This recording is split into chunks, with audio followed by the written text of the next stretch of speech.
జై Shriram. Welcome to our channel I fam vlogs. నేను మీ సంపద రచిత. అందరు ఎలా ఉన్నారు? అందరూ ఎప్పుడు హ్యాపీగా సంతోషంగా ఉండాలండి.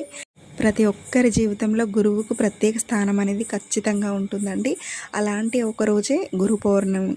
ఈరోజు నా జీవితంలో ఎక్స్పీరియన్స్ అయిన ఒక అమూల్యమైన సన్నివేశం మీతో షేర్ చేసుకోవాలనుకుంటున్నాను. ఇక్కడ కనిపిస్తుంది కదా, మా అమ్మనే చెప్పాలి. నా ప్రైమరీ ఫస్ట్ టీచర్ అండి. 2004లో మా 7th బ్యాచ్ కంప్లీట్ అయింది. అప్పటి నుండి ఆఫ్టర్ 2022 18 ఇయర్స్ తర్వాత, లాంగ్ ఎగో అండి, 18 ఇయర్స్ తర్వాత నేను అమ్మని చూడడం. నా కోసం నన్ను వెతుక్కుంటూ మా ఇంటి అడ్రస్ కనుక్కొని, నా నెంబర్ కనుక్కొని, నేను రేపు వస్తున్నా అని జస్ట్ ఈవినింగ్ కాల్ చేసి, నేను రేపు వస్తారా నీ దగ్గరికి అని చెప్పింది. అసలు ఆ రోజు మేడ్ మై డే అని చెప్పాలి. 2022 July 21st that day.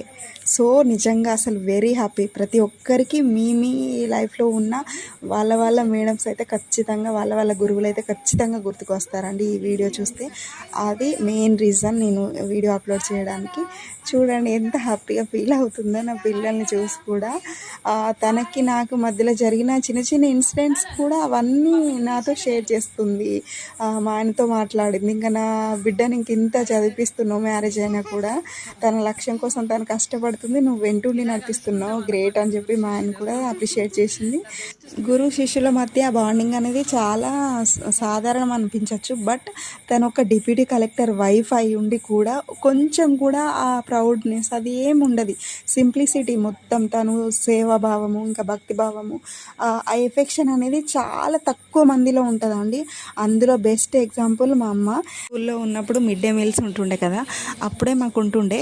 So అప్పుడే ఇంకా అందరు అలా తింటూ ఉంటే నన్ను మాత్రం తన పక్క కూర్చోబెట్టుకొని తను ఏ కర్రీ అయితే తెచ్చుకునేదో ఆ కర్రీ మాత్రం నాకు వేస్తుండే. ఇంకా అప్పుడు తిన్న కర్రీస్ అయితే ఆ టేస్ట్, అమ్మ వంట ఇంకా ఇప్పటికి నాకు అలాగే గుర్తుంది. కొన్ని కర్రీస్ అయితే ఆ టేస్ట్ ప్రకారంగా చేయడం కూడా నేర్చుకున్నా. తర్వాత నా సారీ ఫంక్షన్కి కూడా ఇంటికి వచ్చి మరి తన చేతులతో పూల జడ వేసి నన్ను రెడీ చేసింది. ఇంకా అప్పటి నుండి ఇంకా అమ్మ అనే ఫిక్స్ అయిపోయాను. ఇంకా అమ్మ అని పిలవడం అలవాటైపోయింది. ఇంకా మా మధ్యలో కూడా ఆ బాండింగ్ అనేది అలాగే ఉంటుంది. తర్వాత డ్యాన్స్ ప్రోగ్రాంలు అయినా ఏవైనా కానీ తనే రెడీ చేసేది. అప్పటి నుండి ఇప్పటి వరకు కూడా నేను ఈవెన్ హైదరాబాద్లో కోచింగ్ తీసుకున్నప్పుడు కూడా తను నా వెంట ఉండి మోటివేట్ చేసి మరి ఇప్పటికీ కూడా అంది. ఎప్పటికీ అలాగే ఉంటాం కూడా. సో ఖచ్చితంగా ఈ వీడియో మీకు నచ్చిందని అనుకుంటున్నాను. మన ఛానల్ని సపోర్ట్ చేయండి, సబ్స్క్రైబ్ చేసుకోండి, లైక్ చేయండి, షేర్ చేయండి. Thank you. మీకు ఖచ్చితంగా మీ ఫేవరెట్ టీచర్స్ గుర్తుకు వచ్చే ఉంటారు కదా.